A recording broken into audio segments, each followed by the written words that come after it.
De l'actualité à Manon Aubry, députée européenne, la France Insoumise, est mon invitée ce matin. Sylvie Goulard, vous savez, a été recalée par le Parlement européen pour un poste de commissaire européen. C'est un coup dur pour Emmanuel Macron, ça n'était jamais arrivé. Emmanuel Macron a dit qu'elle a été victime, Manon Aubry, de petits jeux politiques. Et le chef de file des députés européens, l'AREM, dit, va plus loin, c'est la faute des députés français. Alors pas que vous, hein, mais la faute des députés LR, LFI et le Front National, c'est vrai ? Ouais, j'ai envie de lui répondre, si Sylvie Goulard n'avait rien à se reprocher, on n'en serait pas dans cette situation. L'objectif n'était pas de s'attaquer à la commissaire française. Il faut avoir en tête ce dont on parle aujourd'hui. Sylvie Goulard, d'abord, est celle qui, quand elle était députée européenne, travaillait pour un think tank américain. Oui, mais c'est légal. Oui, mais c'est légal, mais c'est immoral. C'est immoral. Et aujourd'hui, on est incapable de savoir si elle est en capacité d'exercer son poste avec indépendance. Parce que, au final, elle était rémunérée plus pour ce think tank que pour être députée. Donc, elle rendait quoi ? Des comptes davantage à des intérêts privés qu'aux électeurs et aux citoyens européens. Donc, aujourd'hui, c'est un vrai problème. Mais là où je suis d'accord avec vous, c'est que les règles européennes doivent évoluer, doivent changer. Le cas Goulard, je pense, doit faire école. Et nous, c'est pour ça que, avec notre groupe de la gauche unitaire européenne, nous proposons un changement des règles pour encadrer ces rémunérations et interdire les rémunérations externes. On n'a pas besoin quand on est. Vous avez bien mis des bâtons dans les roues. Bien sûr, mais on l'a fait.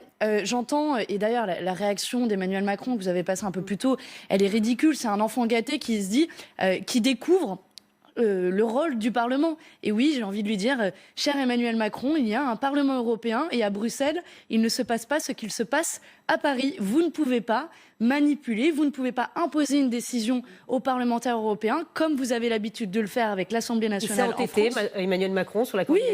Oui, il s'est entêté. Vous savez, depuis le début, nous avons milité pour stopper la candidature de Sylvie Goulard. Et j'insiste, ça ne se fait pas sur des désaccords politiques. Tout le monde le sait, nous avons des désaccords politiques avec Emmanuel Macron et a fortiori avec Sylvie Goulard. Mais ça s'est fait sur des questions éthiques. Et moi, je vous le dis très clairement, je pense que dans les institutions européennes, l'éthique doit primer sur le fric.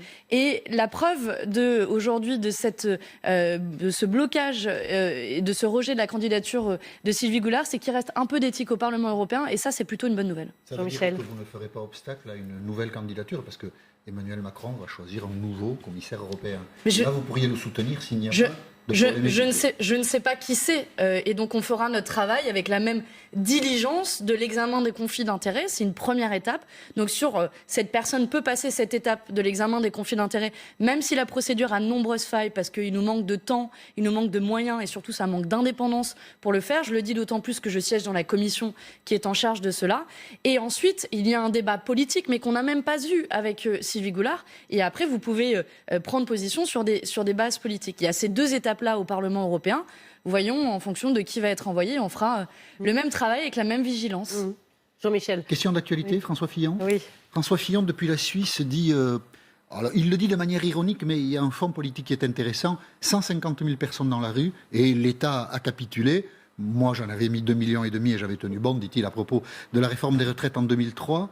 Il n'y a pas quelque chose de vrai, on ne s'est pas affolé devant un mouvement des Gilets jaunes qui, au fond, numériquement, n'a jamais été très important. Alors déjà, l'État a capitulé, je ne suis pas sûre qu'il ait capitulé. C'était quoi les revendications des Gilets jaunes ? 17 milliards sur la table. Ouais, il y a eu par ailleurs mettons des que le mot de capitulation soit un peu excessif. Oui, mais ça a coûté cher quand même. Emmanuel Macron n'a pas démissionné. Emmanuel Macron n'a pas démissionné. Les revendications principales des Gilets jaunes n'ont pas été satisfaites. Je pense notamment au rétablissement de l'ISF. Milliards d'euros. Il y a eu un certain nombre d'argent sur la table et c'est une bonne chose. Et on s'en était félicité à l'époque. Par ailleurs, ça a permis de relancer la croissance. Mais 150 000 personnes, c'est pas beaucoup. Est-ce que vous ne pensez pas que les revendications des Gilets jaunes à ce moment-là étaient largement partagées en France ? Je ne sais pas, mais en tout cas, 150 000 personnes dans la rue, c'est peu. Moi, je pense que c'est d'abord une des plus grandes mobilisations quand même qu'on ait connues ces dernières années. Et surtout, ce sont des gens qui, semaine après semaine, sont allés dans la rue, malgré les difficultés, malgré aussi les difficultés avec la police, n'encourageaient pas forcément à aller dans la rue. Et plus largement, je pense que c'était des revendications qui étaient largement partagées, qui n'ont toujours pas été écoutées. Et en juger par les discussions en ce moment à l'Assemblée nationale sur le projet de loi de finances et sur le budget, la question de la lutte contre les inégalités n'est toujours pas prise au sérieux par le gouvernement. Donc voilà, affaire à suivre. En tout cas, à la Commission européenne, Manon Aubry, on ne sait pas comment ça va se passer. Et l'ire et la colère d'Emmanuel Macron, comment va-t-elle se traduire? Vous la craignez, en un mot? C'est la première fois que ça se passe dans l'histoire du Parlement européen. Pour tout vous dire, c'est même pas prévu. On ne sait même pas si la Commission va être confirmée fin octobre, ce qui en dit long sur le peu de pouvoir imaginé par le Parlement européen. Mais on est en train de le reprendre et c'est plutôt une bonne nouvelle. Merci beaucoup Manon Aubry d'être venue ce matin sur le plateau de